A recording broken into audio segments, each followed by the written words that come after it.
Plant pathology के बारे में आज की इस वीडियो में हम पढ़ेंगे। प्लांट पैथोलॉजी क्या होता है, प्लांट पैथोलॉजी के अंदर किस चीजों के बारे में हम स्टडी करते हैं, इन सब के बारे में आज की इस वीडियो में हम पढ़ेंगे। सबसे पहले समझते हैं कि प्लांट पैथोलॉजी होता क्या है। तो प्लांट पैथोलॉजी जो है उसके अंतर्गत हम जो प्लांट होते हैं, प्लांट में जो डिजीज लगती है उनके बारे में हम स्टडी करते हैं। यानी कि जो प्लांट होते हैं, प्लांट में जो डिजीज लगते हैं और डिजीज को कॉज करने वाले जो पैथोजन है, इनके बारे में हम प्लांट पैथोलॉजी के अंतर्गत हम स्टडी करते हैं।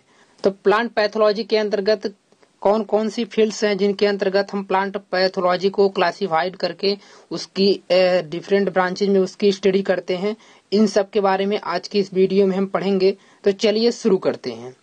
तो प्लांट पैथोलॉजी को पढ़ने से पहले सबसे पहले कुछ इम्पोर्टेंट टर्म है या फिर कुछ ऐसे इंस्टीट्यूट या कुछ ऐसे बोटेनिकल गार्डन या रिसर्च इंस्टीट्यूट जो हैं, इन सब के बारे में हम पहले समझ लेते हैं। ये सब थोड़ा बेसिक है, इसको समझ लेते हैं क्योंकि ये जो मल्टीपल चॉइस क्वेश्चन जो होते हैं उनमें ये सब अक्सर पूछ रहे जाते हैं, तो ये इम्पोर्टेंट है। तो प्लांट पैथोलॉजी को पढ़ने से पहले सबसे पहले हम इसे देख लेते हैं। तो इसमें पहला जो है वह NBRI national botanical research institute, और यह लखनऊ में यह स्थित है। इसके अलावा जो दूसरा है CDRI central drug research institute, यह भी लखनऊ में स्थित है। इसके अलावा जो अगला है CIMAP central institute of medicinal aromatic plant, यह जो है वह लखनऊ में स्थित है। इसके अलावा जो BSI है बॉटनिकल सर्वे ऑफ इंडिया, यह कोलकाता में हावड़ा के स्थान पर यहाँ पर वह स्थित है, बॉटनिकल सर्वे ऑफ इंडिया। इसके अलावा जो अगला है CRRI central rice research institute, जो कटक उड़ीसा में स्थित है। इसके अलावा जो अगला है SBI sugar cane breeding institute, sugar cane breeding institute जो है वह कोयम्बटूर तमिलनाडु में एक जगह का नाम कोयम्बटूर है, वहां पर यह स्थित है। यानी कि जो शुगर केन ब्रीडिंग इंस्टीट्यूट है वह तमिलनाडु में स्थित है। इसके अलावा जो अगला है IARI Indian agriculture research institute, यह न्यू दिल्ली में स्थित है। इसके बाद जो अगला है NPRI Indian potato research institute, यह शिमला यानी हिमाचल प्रदेश में स्थित है।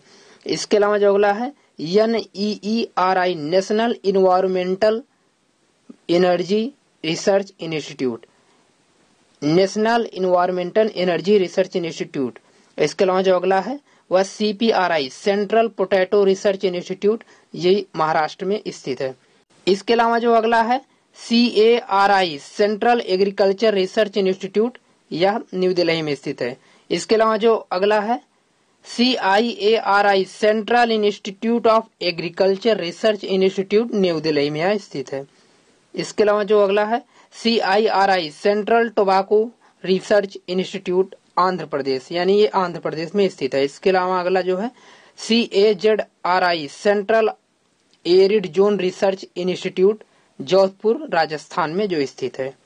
तो ये सब कुछ इम्पोर्टेंट इंस्टीट्यूट हैं जो हमें प्लांट पैथोलॉजी के अंतर्गत, ये हम डिफरेंट क्लासिफिकेशन में या फिर जो स्टडी करेंगे हम प्लांट पैथोलॉजी के अंतर्गत, इसका नाम अक्सर आएगा, तो इसलिए हमने इसको आपको पहले ही बता दिया। ये सब इम्पोर्टेंट है, इसको याद रखना है, अक्सर मल्टीपल चॉइस क्वेश्चन में पूछ भी लिया जाता है। तो अब शुरू करते हैं प्लांट पैथोलॉजी के बारे में। प्लांट पैथोलॉजी क्या होता है सबसे पहले समझते हैं। तो जो पैथोलॉजी होता है, इसमें पैथोज का मतलब होता है सफरिंग और लॉगस का मतलब होता है स्टडी। यानी कि ऐसा प्लांट जो होते हैं जो डिजीज से सफर करते हैं, उनके बारे में हम इनमें प्लांट पैथोलॉजी में उसे स्टडी करते हैं। तो अगर हम प्लांट पैथोलॉजी की डेफिनेशन की बात करें, the study of plant disease and their pathogen is known as plant pathology. यानी कि जो प्लांट के अंदर जो बीमारियां लगती हैं उनके पैथोजन का स्टडी हम प्लांट पैथोलॉजी के अंतर्गत करते हैं। प्लांट पैथोलॉजी को फाइटोपैथोलॉजी के नाम से भी जाना जाता है। और इसके अलावा जो प्लांट पैथोलॉजी के जो फादर हैं, father of plant pathology, Heinrich Anton day very जो है वो फादर ऑफ प्लांट पैथोलॉजी हैं, और इन्हें मॉडर्न माइकोलॉजी के नाम से भी जाना जाता है। और इंडियन जो फादर ऑफ प्लांट पैथोलॉजी हैं वो एडविन जॉन बटलर हैं, इम्पोर्टेंट है। इसके अलावा प्लांट पैथोलॉजी की कुछ ऐसी फील्ड्स हैं, फील्ड्स का मतलब जैसे प्लांट पैथोलॉजी है तो प्लांट पैथोलॉजी के अंदर कुछ अन्य और ब्रांचेज हैं जिनको बारे में स्टडी हम करते हैं प्लांट पैथोलॉजी के अंतर्गत। तो इसमें पहला है ईटियोलॉजी या एटियोलॉजी। तो इसमें हम कॉजल ऑर्गेनिज्म जो होते हैं, जो डिजीज लगती है, उस डिजीज में जो ऐसे ऑर्गेनिज्म होते हैं जो या पैथोजन जिन्हें बोल सकते हैं, तो जो इन्फेक्ट करते हैं, तो उनकी स्टडी हम जो करते हैं वह एटियोलॉजी के अंदर करते हैं। तो the study of causal organism और कॉल्ड एज एटियोलॉजी। इसके अलावा जो अगला है इपिडेमियोलॉजी जो है, इपिडेमियोलॉजी क्या होता है, study of method of spread of disease. जो स्टडी करते हैं हम मेथड या है, जैसे जो डिजीज है उसका स्प्रेड जो होता है, तो उसका स्टडी हम जब करते हैं तो इपिडेमियोलॉजी होता है। इसके अलावा जो अगला है पैथोजेनेसिस। पैथोजेनेसिस मीन्स क्या होता है, the study of mechanism of disease development, यानी कि जो डिजीज होती है उसका डेवलपमेंट कैसे होता है, इसका स्टडी हम जो करते हैं वह पैथोजेनेसिस के अंतर्गत करते हैं। इसके अलावा एक और है पैथोजेनेसिटी।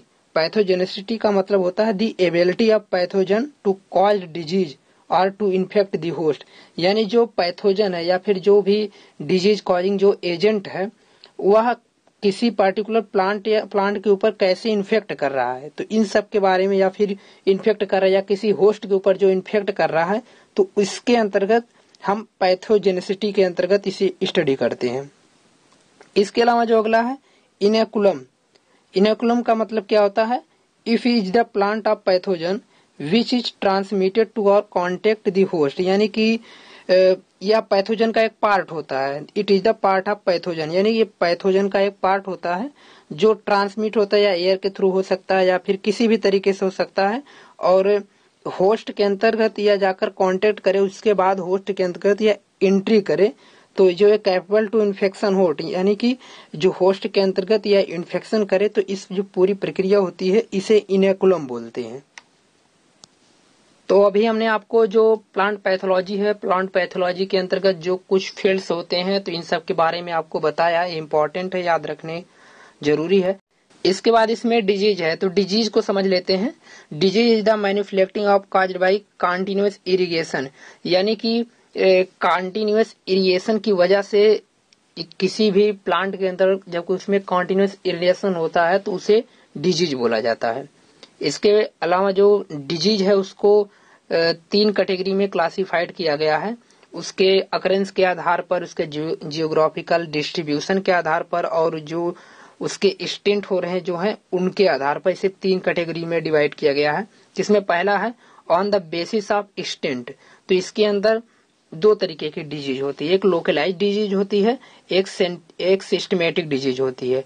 लोकलाइज डिजीज क्या होती है कि यानी ये ऐसा डिजीज होता है, the disease which are found in particular part of plant, यानी कि ये प्लांट के किसी पार्टिकुलर प्लांट पर पाया जाता है, मतलब जो प्लांट होता है उससे किसी पार्टिकुलर पार्ट पर पाया जाएगा, तो ऐसे डिजीज को हम लोकलाइज डिजीज बोलते हैं। एक दूसरा इसमें है सिस्टमेटिक डिजीज। तो सिस्टमेटिक डिजीज उसे आप बोलेंगे the disease which are found on the entire plant, यानी कि ऐसा डिजीज जो पूरे प्लांट की पूरी बॉडी पर पाया जाए उसे सिस्टमेटिक डिजीज बोलते हैं। और जो लोकलाइज डिजीज होती है वह प्लांट के किसी पार्टिकुलर पार्ट पर पाई जाती है, तो उसे लोकलाइज डिजीज बोलते हैं।